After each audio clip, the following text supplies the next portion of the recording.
good to go. I'm good to go. We're going. Let's roll. We are rolling. What's it about? Oh, nothing. Just having a great morning. Been able to relax, get a little walk in, shower, ready for the streets. But are the How about streets you? ready for you? Well, that the streets can't afford me, so they know. They don't even ask. That's Omie D talking about can the streets afford me? I am your low budget street vendor, more or less. Man, the streets aren't ready for me. As in, they're too ready for me. Yeah, that's why they keep you locked up. It's safer that way. I am definitely on lockdown, figuring it out, chilling with the homies. Man, what's up? Happy Saturday. It's been I missed last week. Thanks for that. I was hanging out with one of our friends at a saloon that he just bought. So our guy just bought a saloon in the middle of Nevada. Wild. I went to go see the Super Bloom in Death Valley. Oh. Because Death Valley got some rain more than usual, more than it has in a long time. And so the Super Bloom came out. Look at you, a man of nature, Mr. National Geographic at the bar. Mm-hmm. What part of, you said this in the middle of Nevada? How far is this saloon from Las Vegas? By middle, I mean up and down middle, because it's way over about just outside of California. So it's in between Las Vegas and Reno in a small town called Beatty. The entrance to Death Valley, or the gateway to Death Valley. We went into Death Valley, hung out there. Yeah, so it was a good time. A friend of mine, friend of yours. Good it was a good time. So sorry I missed last week. Thanks for the understanding. But this is going to be a good show. Shout out to Hutch. Yeah, I'm ready for it. I mean, your shirt is awesome. Yeah. Absolutely. Anything Star Wars related, especially subtly, has to be it. So today I wanted to pivot a little bit, and we're going to do a little crossover show when I push this button right here, and we go into Stove to Strategy, which is another podcast that we've done. It's been on our LinkedIn. My company a couple of years ago, came out with Stove to Strategy, a book all about taking a recipe, a little idea, and turning it into a business, turning it into a process.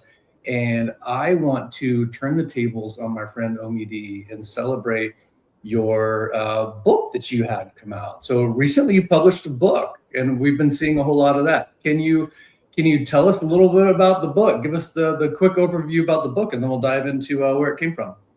All right, the overview. Sorry, I wasn't ready for this today. The overview. No, you were not. Sorry. But I'm a professional here. Like I said, the streets can't afford me. But the overview of the book is about a little guy named Helpful Omar who has magic overalls that sometimes help him in adventures throughout his town of Maplebrook with some friends, some people that have businesses in the community. At some point, he's going to get a puppy who's going to join in on the adventures with him. And it's a children's book series. So we've already got a couple books written. One is published. The other one is through, what's that called? Animation. And the third one is actually being reviewed by the co-author of this one, which is going to have the third was going to have a little bit of a music feel to it. So there's a lot of stuff on track for Helpful Omar. You got one within reach? Can we see it? I don't have an image to put up. Let's see the real thing. Okay, I just happen to have one. Well, you do have one, of course. Yeah. This is. I'll give it the old close up there. All right, so Helpful Omar and his magic overalls. Could I find a random page and hear about it, see something, and then I want to dive in. We'll get a random play. Here's a random page. Copyright by OD. Yes. Okay, let's see. Here's a good one right here. I want to get some. There we go. So it says, I'll just read these 2 pages right quick. Okay. It says, Omar reached into his pocket again. Swish. Out came a bundle of rainbow kite string, strong and bright. Together they tied the kite, and soon it danced in the sky, swooping and twirling like it was saying thank you. And then here we go. Yeah. And I hope that's in view. I can't see because the screen. Go up a little. Up. Go up. There it is. There you go. All right. Yeah. Cool. There you go. So Omar's pulling something out of his pockets and hooking up his friend on the street. Oh yeah, yeah. Hey. Sometimes, look, like I said, the streets can't afford me, but we'll give back to the streets. We'll give back to the streets. Absolutely. I hope that little boy in there is more or less. I don't know. I just see the resemblance at one point. Yeah, there's sometimes I think the beauty of animation is you can take pictures of people and say, "Hey, generate a character that looks like this," and it goes, "Awesome, sure. Which one would you like?" And it's like that one. So phenomenal. Yes. So go way back to the beginning, and I know I've been working with you forever. This is season 7 of Omie D Learns. So we've been working on this show alone forever and together forever. So I know that the creativity is there. I know that the passion of the entrepreneurship is there. But this particular project, what was the nugget? What was the acorn? How did it start?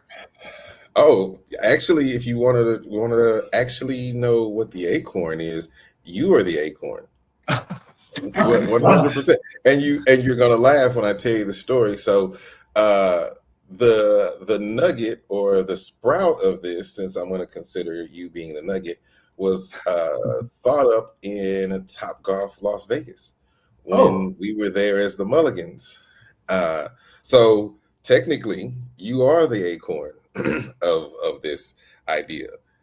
You didn't realize, but you, sir, were the reason that this idea sprouted. So being there when we were trying to get that open, there was a group working on the 3rd floor. I believe it was Tahani and Brady, and I think maybe Drew was up there. And they were trying to move something, and I was wearing, of course, my typical overall shorts and top shirt. It was a standard. That's how I rocked. And so I came up and I was like, "Hey, let me help." And they're like, "Oh, here comes Helpful Omar." So they start doing this little jig and this little song, and I was like, "Oh man," I was like, "That'd be like a cool little kids cartoon one day." And they're like, "Yeah, we just, and the idea just kind of like faded away because one, I didn't have the money or know where to get the animator, and really at that point I was focused on a totally different track. But I guess it planted a seed in my mind, which it really did. And I always thought if I got a chance to animate and create a story around that guy, I would. Fantastic. I love that. I love that I had a small piece in that, or at least put you in the right city, state, location for the project that we were working on then. Cool. So not that it was my idea, but I love that I put you in the right spot. So the acorn falls in, it's in your head, you're thinking about it, and you're just a little squirrel, and you put that over on the side for a future spring. Okay. And then come last year, 2025 pops up, and you're like, oh, digging around. You're like, well, this is a fun acorn. What made you decide that last year was the right year to get the book going? I think last year during Christmas break, having time off from work and looking to be strengthen my artificial intelligence skills. Oh, okay. Yes, pushing AI. Pushing AI. I decided to join the ChatGPT gang and started working on creating things with ChatGPT. Going through with other AIs, Claude and things like that, creating code. And then I had the idea of like, hey, which everybody was like, man, this thing is great at creating images. Like, let me see if I can use this. So I was like, I had this picture of myself as a kid, and I put it into the AI, and I was like, hey, give me an image of this little guy in some overalls.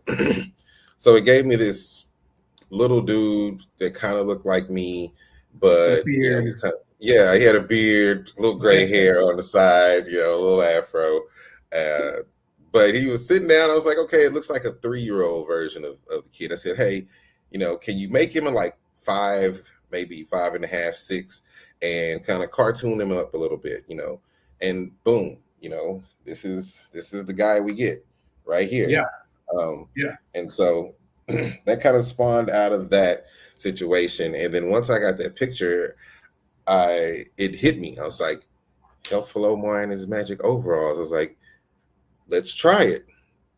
And this was in the month of December. And so I kept working with the image, the reference image, until I got it to be the way that I wanted. The beauty of AI, if a lot of people don't know, is as you're working on stuff, it starts picking up. It's like, oh, this would be a really cool, thing for a kid story. And I'm like, yeah, that's the whole point of it, And so then we start writing the ideas. I start giving it the ideas that I have around the character and what I would like it to do, and a basic first story plot that I kind of wanted to stick to. And from that point, we kind of got some scripts, and I went through one. We rearranged stuff. We'd go through until I really liked the story, and then I just kind of at the point what I've learned about AI that I like to do is I just let it become creative on its own, and just said, hey, let's put this little kid in a town, and it pops up the picture of this town. And it's like, what do you want to name the town? And I'm like, so it's your ideas. You're the director here. You're shaping AI to do what you want it to do. 100%. And so I'm like, hey, this is a great town. Like, it's got it's got a little bridge over there. I was like, we should make that a specific part of the second story. We should make that a staple of the actual story series. And of course, AI sometimes it's like, that's a great idea. But what I do love about that, to go into this, is as we did start building this first story, if I did suggest something that seemed like it was a little bit off of the brand that we were beginning to build, it would suggest like, hey, this might not fall in line with the brand, or it might change where we have to do the story. And so it was really cool, like I said, to get it to produce the images and just sit there and watch. And it's like, oh, that's cool. His head is a little bit weird. Why his overalls white? One morning I got on and I was like, hey, let's, show me a cool image of Helpful Omar. And he brings up this white kid in overalls. And I was like, Lumo, what are you doing? He's like, you're right. This is just something that, and the generator brought up. He's like, so I popped in the reference image. He's like, you're right. This is Helpful Omar. So I learned that you definitely have to feed the generator the reference images that you want, and that's how you help build consistency when you try. I think it's a good lesson with AI when people are like, oh, AI is taking over. I'm like, AI doesn't know unless you tell it to, which also shows with AI coming in the value of having somebody on board, whether it's your company or whether you're trying to use it. You have to know how to steer this device. You have to know how to create the guardrails, and you have to know with whatever it puts out. Let's say you're doing a research paper, and you start going to AI for that. It's not, creating a children's book where you're just making sure that the images are right. You're creating a research paper where the evidence it's giving you, all the details, all the references for other materials, you got to make sure that those things are valid. So just like what you're doing there, people have to do that with research. Yeah, no, 100%. I think I love the fact of like what you said. AI is not going to take over. AI wouldn't realize it took over.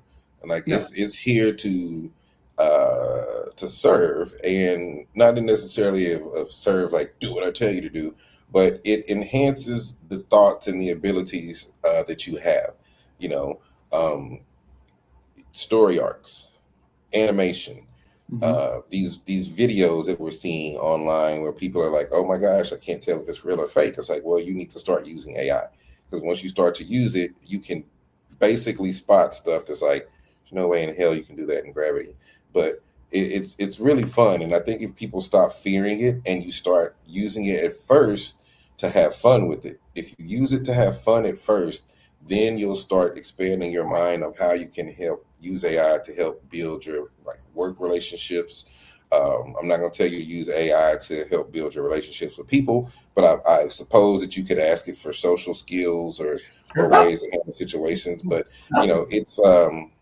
it's really good for iterating ideas. So, don't, like you said, you guide the AI. Don't just take what AI tells you to do and go run and do it. Guide it, go through it. Like you say, learn to steer it to where eventually when it learns, it does start to produce stuff for you easily. Fantastic. I love that we're taking this little acorn, this little nugget of an idea that you had somewhere in the middle of Las Vegas. Yes. Years later, I think about 6 years later, it was seven years Yeah, later. 7 years later. We're sitting here creating that. We've got AI as a tool, and this conversation is about celebration of what you've created and put out there, but also how to best utilize AI, how it's not taking over, and how we've got to steer it. So thanks for that. What I'm going to do is I'm going to push us into a second episode. So I'm gonna call this part 1, and we're gonna move over, and I'll see you on part 2. Another thing, part of our channel as we start wrapping up season 7 and looking at what we're gonna do next, we need some followers. So share this. Let's talk about it. Tell us what you like. Leave some comments. Let's see what's going on. So I will see you in part 2, my friend. Helpful Omar. Part 2.